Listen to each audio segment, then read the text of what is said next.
Are you worried about practicing your witchcraft wrong? I'm going to share with you my 7 things I wish I knew before I started practicing the craft of the wise. Hello, my witchy bumblebees. It's Ethony. Welcome back to my channel. I am a practicing eclectic witch and high priestess who has been walking the path of the wise one since I was 15 years old, and I'm here to share some of the things that I wish I had known. If I could tell my little baby witch self, if I could turn back time and tell my little baby witch, I'd tell her this. Number 1, your teachers, the authors that you come across, the guides and mentors that you have in your life are people too. They are going to change, they are going to evolve, their practices are going to change, and some of them are going to leave the path of the craft forever. That is why we're here on this big lump of water and earth, is to experience life. And we are not perfect as mentors, authors, and teachers. You may also really like a teacher or mentor, but disagree with something that they say, or it doesn't age well, or it doesn't sit well with you. It doesn't mean that everything that you have learned from them doesn't have value, or that they didn't help you in a specific time and place in your life. It just means that they are human. Take, again, what resonates with you and leave the rest, as I say all the time.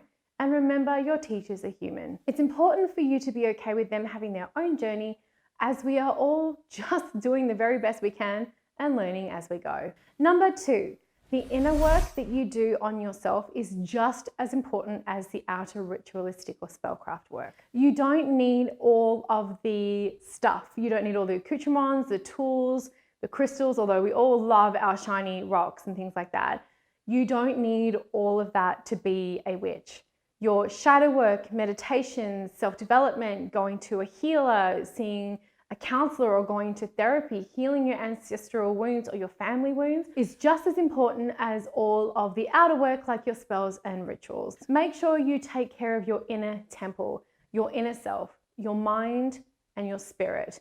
If that is in a good place, everything else is going to be more powerful in your craft. Number 3, record everything. I know it's a pain, but look, with smartphones, audio recording, all that kind of stuff, it is easier than ever to record all of your work, whether that is your experiences after a meditation, your tarot readings, your dreams, your rituals, your spells, your experiences, the reflection of the seasons. One of the big practices that a lot of covens have is that for a year and a day, you're meant to keep a journal and also reflect on what the seasons are doing, so that you're understanding your Sabbats and your wheel of the year in practice for an entire year. What is happening with the flora and fauna, what is happening with the temperature, the sun, the moon, all that kind of stuff. Recording everything makes you more attuned to what's going on inside yourself as well. You can see how far you've come, how far you've progressed, and how much you now know. Number 4, understand and accept you're gonna f up. You're going to make mistakes, and that is how we learn. It's one of the best ways we learn. You're not going to get struck by lightning if you accidentally call in the wrong deity, or you mess up a correspondent in your spell. If you screw up something else in your life, or you miss something, it is absolutely just part of your path. Heck, I have been practicing for over 25 years and I still make mistakes, and that's okay. Number 5 is that there are unlimited possibilities and paths that you can go down as a witch. And you actually don't have to decide everything at once. As a matter of fact, you don't have to decide a specialization, or what your type of witchcraft is, all that kind of stuff right from the jump. Nor should you be fervently trying to find out these things like collecting Pokemon or badges. It's not about what you accumulate or what you do. It is about who you are in the world and how you walk through the world, interact with the world, and are your own person through the craft. It's got nothing to do with I'm a chaos. If you're a chaos witch, you're better than a divination witch or a forest witch or a sea witch or whatever, or a hedge witch. No, that's just the way in which those witches, get it, witch sandwich, are interacting with the world around them and finding their magic. Remember, you don't have to specialize or really study any aspect of the craft that you don't want to.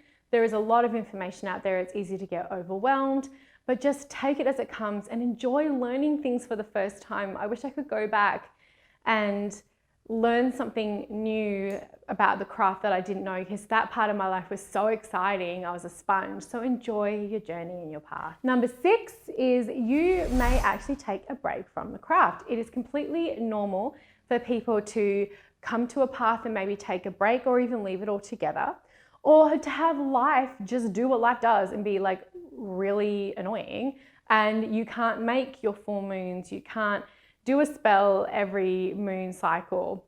Oh well, that's life. You're going to get sick, your family's going to need you, you're going to have to change job, you're going to have to move. All those things are life, and your craft should always be something that is helping you through that. If you need to press pause on your spiritual journey, then that is absolutely okay, because guess what? How you deal with all of those things that are happening is actually a part of you being a witch as well, because it is who you are. Witchcraft is not about dominating your life or being something that has a tick off of like, I have to do this today, otherwise I'm not going to be a witch.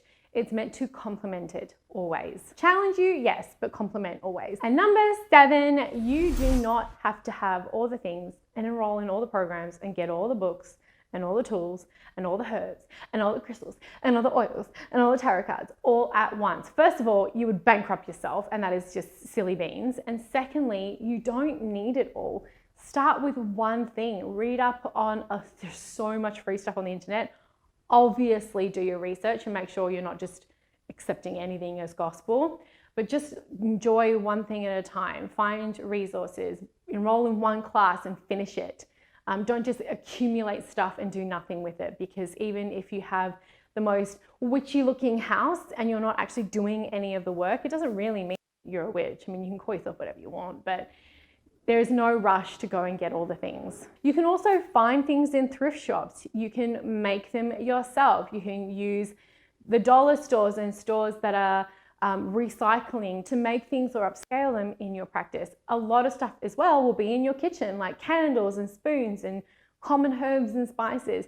All of these things can be found in your natural environment. Being a witch is a lifelong journey for most of us, and we are constantly discovering new things about ourselves, about the world around us, about our relationship to the world around us, and through whatever element of magic we use, whether that is folk magic and traditional witchcraft, or whether it is a deity witchcraft like Wicca. It is about your journey. It is meant to be for you. Allow yourself to evolve and change, and always just embrace the fact that you are walking the path of the wise, and the wise people always know that change is a good thing. Do you want to know how I found the craft? Check out this video here where I talk about my witchcraft journey. Thank you so much for watching my witchy bumblebees. I will see you all next time.